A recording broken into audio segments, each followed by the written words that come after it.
Hello everyone, चलिए पढ़ना शुरू करते हैं। आज हम जो करने जा रहे हैं practice on alphabet and word formation का जो सेकंड प्रैक्टिस टेस्ट हमने किया था उसको हम सॉल्व करेंगे और उसमें हमसे किस प्रकार के क्वेश्चन पुट किए गए थे देखते हैं।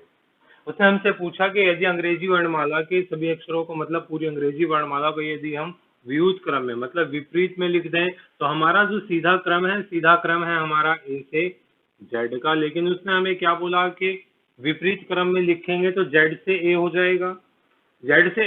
तो उसने हमें क्या बोला कि दाएं से 20वें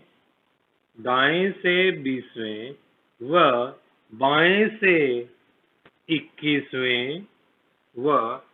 से 21वें अक्षर के मध्य कौन सा अक्षर होगा। क्लियर है। तो हमें पता है, देखिए कि हमें पता है कि जब हम ए की तरफ से बात करेंगे तो हमें पता है 20वां अक्षर हमारा टी है। लेकिन जब हम जेड से जाएंगे तो जेड से 21वें अल्फाबेट की ओर जाएंगे तो हमने क्या किया था भैया, जब हम जेड से ए की ओर जाते हैं तो हम जेड का प्लेस 27 मान करके उसके अंदर से 21 सब्ट्रैक्ट किया तो 6 हमारे पास शेष आ गया।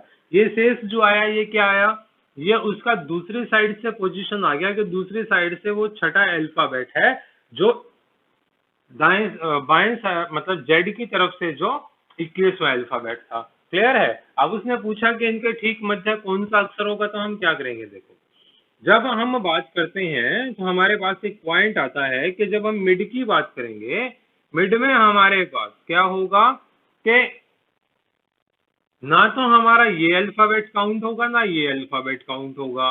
उससे अलग जो अल्फाबेट हमारे बचेंगे मतलब मिड के जो अल्फाबेट होंगे वो सभी काउंट होंगे। क्लियर है। तो हमने क्या किया, इस 20 के अंदर से 6 घटाया तो हमारे पास 14 आया। लेकिन इस 14 के अंदर ये 20वां अल्फाबेट अभी भी ऐड है।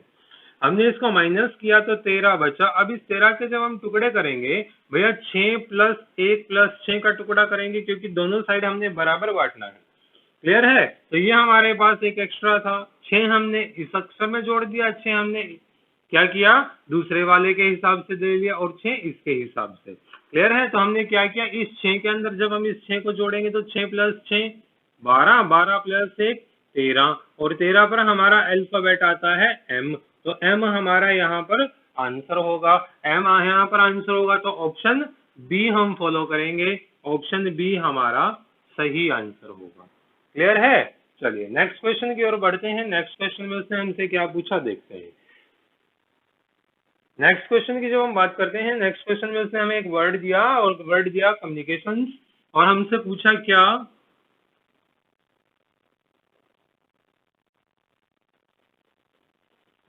कम्युनिकेशन से उसने हमसे पूछा कि पहले और दूसरे, तीसरे और चौथे, पांचवें और छठे और बाकी बचों हुओं को भी हम यदि इसी प्रकार से बदलते रहेंगे तो उसने हमसे पूछा कि दाएं से गणना करने पर 10वां अक्षर क्या होगा। क्लियर है। जब हम दाएं से गणना करेंगे तो देखो ये आपस में चेंज होंगे, है ना, पहला दूसरे के साथ, तीसरा चौथे के साथ, है कि नहीं, पांचवा छठे के साथ। जब भी सारे लगातार इसी क्रम में चेंज होंगे तो हमने इनको चेंज नहीं करना है। सिर्फ देखना क्या है कि उसने पूछा क्या है कि दाएं से गणना करने पर 10वां अक्षर क्या होगा। तो 1 2 3 4 5 6 7 8 9 और 10। 10वां अक्षर हमारा क्या हो गया, एन हो गया, है ना, यू हो गया। तो यू किसके साथ चेंज हो रहा है, यू हमारा एन के साथ चेंज हो रहा है। एन के साथ चेंज हो रहा है तो हमारा ऑप्शन जो बनेगा एन बनेगा और एन हमारा सही आंसर होगा और ऑप्शन बी हम यहाँ पर फॉलो करेंगे। क्लियर है। चलिए नेक्स्ट क्वेश्चन की ओर बढ़ते हैं। तो नेक्स्ट क्वेश्चन में उसने हमें क्या कहा कि हमें एक वर्ड दिया वंडर्स और क्या पूछा गया कि इसके बीच में ऐसे कितने पेयर बनते हैं कि उनके बीच में उतना ही डिफरेंस है जितना कि एक्चुअल ABCD में उनके बीच में होता है। चलिए देखते हैं कितने यहाँ पर बनते हैं। उसने कहा कि दोनों तरफ से हमने उसको काउंट करना है। क्लियर है। सबसे पहले हम क्या करेंगे, इसका नंबरिंग करेंगे। W23, O 15, N 14, D 4, E 5, R 18 और S 19। क्लियर है। अभी हमारा एक पेयर बन गया 14 15 का, एक बन गया 4 5 का, एक बन गया 18 19 का। 3 पेयर तो हमारे ये बन ही गए।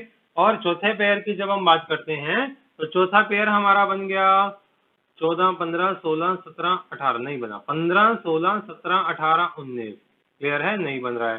तो फिर हम दूसरे की तरफ जाते हैं, तो 18, 19, 20, 21, 22 और 23। एक हमारा जो पेयर बना वो बना W और R का। तो यहाँ से हमारे जो पेयर बने, एक पेयर बन गया W और R का, दूसरा बन गया O और N का, तीसरा बन गया D और E का, चौथा बन गया R और S का। तो यहाँ पर हमारा जो आंसर बन रहा है वो ऑप्शन डी फॉलो कर रहा है, 3 से अधिक वाला।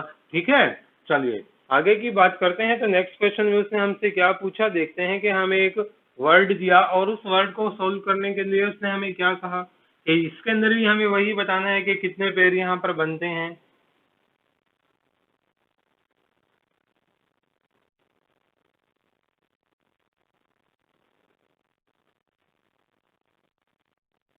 तो यहाँ से जब हम देखते हैं तो 13, 1, 20, 8, 13, 5, 1, 20, 9, 3 और 19। यहाँ से कितने पेयर बनते हैं देखेंगे। क्लियर है, यहाँ से 1, 3, 4, 5, 6, 7, 8 नहीं बन रहा। ठीक है, और क्या क्या बन सकता है यहाँ पर देखते हैं। 13, 14, 15, 16, 17, 18, 19 और 20। एक पेयर बन गया M और T का। तो यहाँ से एक ही पेयर बन रहा है, तो यहाँ पर ऑप्शन बी आपका फॉलो होगा। क्लियर है, चलिए नेक्स्ट क्वेश्चन की ओर बढ़ते हैं। नेक्स्ट क्वेश्चन में उसने हमसे क्वेश्चन पूछा और क्या कहा है कि वर्ड दिया कैंपेन, और उसने कहा कि इसको विपरीत अक्षरों को अंग्रेजी वर्णमाला के अनुसार व्यवस्थित करेंगे तो ऐसे कितने अक्षर होंगे जो परिवर्तित नहीं होंगे। क्लियर है, देखते हैं। कैंपेन हमें एक वर्ड दिया और जब हम इसको अकॉर्डिंग टू अल्फाबेट अरेंज करेंगे तो सबसे पहला हमारा ए आता है, फिर ए आता है, ठीक है, फिर हमारा सी आता है, फिर हमारा जी आता है, फिर हमारा आई आता है, फिर हमारा एन आता है, एम आता है, फिर एन आता है और फिर पी आता है। तो यहाँ से हमारा एक पेयर ऐसा बना ए का जिसका स्थान परिवर्तित नहीं हो रहा है, स्थान परिवर्तित नहीं हो रहा है, तो ऑप्शन बी इसका राइट आंसर होगा। क्लियर है, चलिए नेक्स्ट क्वेश्चन की ओर बढ़ते हैं। नेक्स्ट क्वेश्चन में उसने हमसे क्या पूछा देखते हैं। नेक्स्ट क्वेश्चन में उसने हमसे पूछा कि हमें एक शब्द दिया गया बेंगल, और बेंगल में हमें क्या पूछा गया कि इसके अंदर ऐसे कितने युग्म हैं कि उनके बीच में उतने ही अक्षर हैं जितने की अंग्रेजी वर्णमाला में होते हैं, और दोनों तरफ से जैसे बताना है आगे और पीछे से। तो बी का प्लेस वैल्यू 1, 1, 2, बी का 2, ए का 1, एन 14, जी 7, एल 12 और ई 5। यहाँ से हमने पेयर बना तो एक पेयर बन गया 1 और 2 का, है ना, एक बन गया 12, 13, 14 का, ठीक है, और एक बन गया 5, 6 और 7 का, और एक बन गया 1, 2, 3, 4 और 5 का। क्लियर है, तो हमारे पास यहाँ 4 पेयर बन गए, तो जो कि 3 से अधिक हैं, तो यहाँ पर ऑप्शन ए जो होगा हमारा वो राइट आंसर होगा। क्लियर है, नेक्स्ट क्वेश्चन में उसने हमें क्या कहा। नेक्स्ट क्वेश्चन में कहा कि अंग्रेजी वर्णमाला में बाएं से 8वें अक्षर के दाएं, ठीक है, बाएं से 8वें अक्षर के दाएं 10वां अक्षर क्या होगा। तो मैंने आपको बताया है कि जब ये दोनों अलग होंगे तो दोनों प्लस होंगे, प्लस होंगे तो 10 और 8 18 होगा। कौन सी साइड से 18वां अल्फाबेट, लेफ्ट हैंड साइड से 18वां अल्फाबेट हमारा आंसर होगा। और हम जब ए से जेड की तरफ जाते हैं तो लेफ्ट हैंड साइड से ही जाते हैं ना, तो 18वां अल्फाबेट हमारा आता है क्या, आर का। तो आर हमारा आंसर होगा, मतलब ऑप्शन सी यहाँ पर राइट आंसर होगा। क्लियर है, चलिए नेक्स्ट क्वेश्चन की ओर बढ़ते हैं। नेक्स्ट क्वेश्चन में उसने हमें क्या कहा कि एक वर्ड दिया हैंडकरचीफ, और हमसे क्या पूछा, उसने हमसे पूछा कि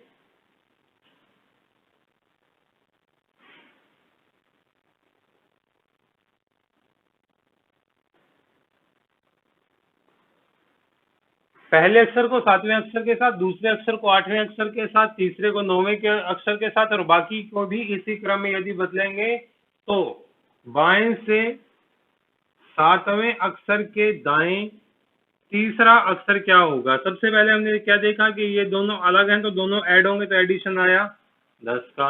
अब उसने क्या कहा कि पहला जो चेंज होगा वो 7वें के साथ चेंज होगा, तो 3 और 3। यहाँ पर हमने एक डंडा लगा लिया, भैया ये इसके प्लेस पर चला जाएगा, ये इसके प्लेस पर आ जाएगा। जब हम इसको चेंज करेंगे तो बनेगा क्या,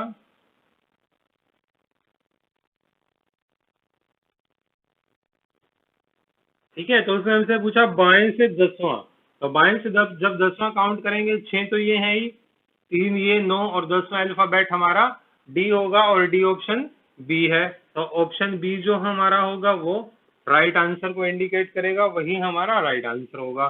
क्लियर है? चलिए आगे बढ़ते हैं। आगे उसने हमसे क्या क्वेश्चन पुट किया देखते हैं। अब उसने हमसे जो क्वेश्चन पुट किया, हमें एक वर्ड दिया गैदर और हमसे क्या पूछा देखेंगे। गैदर के बारे में उसने हमसे पूछा क्या कि यदि शब्द गैदर के प्रत्येक वर्ण को बाएं से दाएं अंग्रेजी वर्णमाला के अनुसार व्यवस्थित किया जाए तो कितने वर्णों के स्थान अपरिवर्तित होंगे।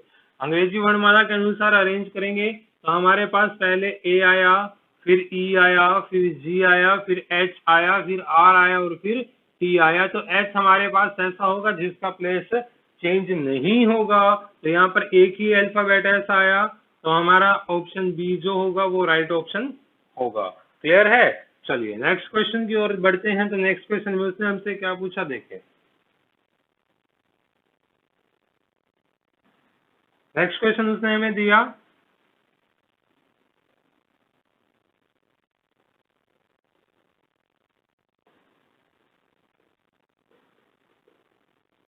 और हमसे क्या पूछा कि पहले 4 अक्षर को विपरीत क्रम में लिख दिया, फिर अगले 4 अक्षर को विपरीत क्रम में लिख दिया, फिर अगले 4 अक्षर को विपरीत क्रम में लिख दिया। फिर हमसे क्या पूछा कि बताइए परिवर्तन चेंज होने के बाद 12वां अक्षर कौन सा होगा। अब देखो 4 में से विपरीत करेंगे, 4 4 दूनी 8, 4 3 12, 4 चौका 16। तो उसने हमसे 12वां अल्फाबेट पूछा 4 8, इसकी जगह क्या आएगा। तो जब हम इसको विपरीत क्रम में लिखेंगे तो यहाँ पर एम चला जाएगा, तो एम हमारा डायरेक्ट आंसर बन जाएगा, मतलब ऑप्शन सी हमारा जो होगा वो हमारा राइट आंसर होगा। क्लियर है? चलिए नेक्स्ट क्वेश्चन की ओर बढ़ते हैं। नेक्स्ट क्वेश्चन में उसने हमसे क्या पूछा देखते हैं। शब्द दिया क्रिएशन, क्रिएशन में ऐसे कितने अक्षर हैं।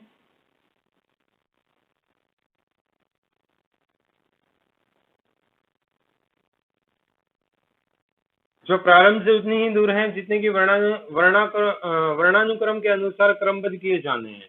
ठीक है, वर्णानुक्रम के अनुसार क्रमबद्ध करेंगे तो ए सी ई, उसके बाद आई, फिर एन, फिर ओ, फिर आर और फिर टी। तो यहाँ पर हमारे पास ई एक एक्स अल्फाबेट आया।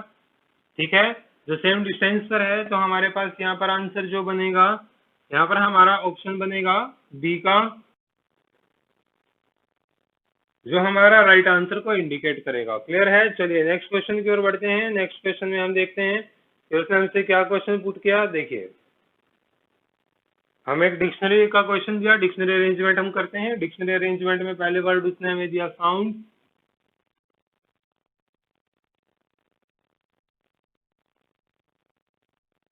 फोक्स, शॉक, शार्प और स्नूकर।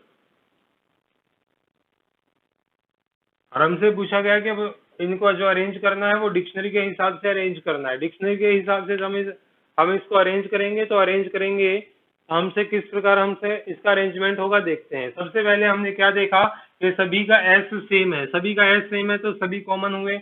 कॉमन होने के बाद हम आगे वाले अल्फाबेट को देखेंगे तो ओ 15 है, ये भी ओ 15 है, ये एच 8 है, ये एच 8 है, ये एन 14 है। जब हमने देखा तो हमसे क्या हुआ कि हमने देखा कि इसमें सबसे जो छोटे नंबर है वो 8 8 है। ठीक है, 8 8 में सिर्फ पहले इन दो को चेक करेंगे, तो उनसे तीसरे अल्फाबेट पर जाएंगे तो ओ का प्लेस वैल्यू 15, ए का प्लेस वैल्यू 1 होगा, तो जो 4 नंबर है वो हमारे पहले नंबर पर हो गया, फिर 3 नंबर हो गया। फिर उसके बाद हमने देखा कि स्नूकर का एन 14 पर है, बाकी ये 15 पर है, तो ये हमारा 5 आ गया। तो हमने देखा कि हमारा ऑप्शन 400 मतलब 4 3 5, जिसमें पहले 3 होंगे, तो आगे वाले को अरेंज करना चाहो तो कर सकते हो, नहीं तो ऑप्शन के हिसाब से भी हमारा आंसर निकल रहा है और ऑप्शन जो बी होगा वही हमारा राइट आंसर होगा। क्लियर है? चलिए नेक्स्ट क्वेश्चन की ओर बढ़ते हैं। नेक्स्ट क्वेश्चन में उसने हमसे क्या पूछा देखते हैं। फिर हमें एक डिक्शनरी अरेंजमेंट का क्वेश्चन पुट किया और उसमें हमसे क्या पूछा गया कि इसमें भी हमें शब्दकोश के अनुसार अरेंज करना है। पहला वर्ड हमें जो दिया वो दिया रिकलेक्ट, सेकंड वर्ड जो हमें दिया रिमेंबर,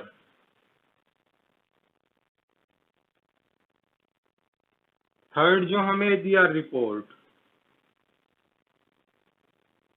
फोर्थ जो दिया रिपीट, और फिफ्थ दिया रिपील। सबसे पहले हमने क्या देखा, सभी में R E R E R E R E R E common है, ठीक है। तो डायरेक्ट तीसरे अल्फाबेट पर गए, तो तीसरा हमारे यहाँ सी है, प्लेस वैल्यू 3, एम है तो 13, पी है तो 16, पी है तो 16, पी है तो 16। क्लियर है। तो सबसे पहले नंबर पर हमारा रिकलेक्ट आ गया, रिकलेक्ट आ गया तो पहला ऑप्शन हमारा ए हो गया। फिर हमारे पास एम छोटा आया तो एम हमारे पास दूसरे नंबर पर चला गया। हमने देखा कि पहला और दूसरा इकट्ठा, मतलब ए फर्स्ट नंबर, पहला जो है फर्स्ट नंबर पर, दूसरा जो है सेकंड नंबर पर कौन से ऑप्शन में आया, तो ऑप्शन नंबर डी में आया हमारे पास। और पूरा अरेंज करने की जरूरत नहीं है, तो हमारे पास यहाँ से डायरेक्ट आंसर बन गया कि ऑप्शन जो डी होगा वही हमारा राइट आंसर होगा। क्लियर है। चलिए नेक्स्ट क्वेश्चन की ओर बढ़ते हैं। नेक्स्ट क्वेश्चन में उसने हमसे क्या पूछा कि अंग्रेजी वर्णमाला में दाएं से 22वें व दाएं से 12वें अक्षर के मध्य कितने अक्षर हैं।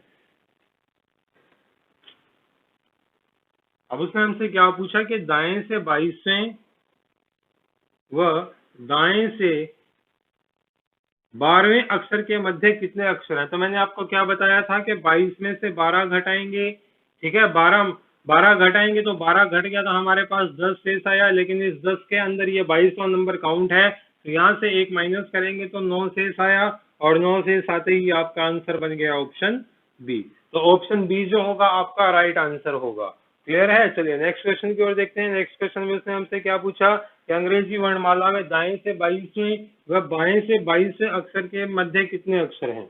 अब उसने हमसे क्या पूछा कि देखिए, एक तो पूछा कि दाएं से 22वें, एक पूछा बाएं से 22वें। क्लियर है। अब हमें पता है कि 22 से 22वां तो हम निकाल सकते हैं, लेकिन जो दाएं से 22वां है वो लेफ्ट हैंड साइड से कौन से प्लस पर है उसको हम निकाल लेंगे। तो 27 में से जब हम 22 माइनस करेंगे तो 5 हमारे पास शेष आया। तो जो अल्फाबेट राइट हैंड साइड से 22वां अल्फाबेट होगा वो लेफ्ट हैंड साइड से हमारा फिफ्थ अल्फाबेट होगा। फिफ्थ अल्फाबेट होगा तो हम यहाँ पर क्या करेंगे कि 22 में से हमने 5 घटाया, 17 आया, लेकिन इस 17 के अंदर ये 22वां बंदा ऐड है, तो यहाँ से हम एक माइनस करेंगे तो 16 आया। और ऑप्शन आपका सी जो है वो राइट आंसर को इंडिकेट कर रहा है। क्लियर है।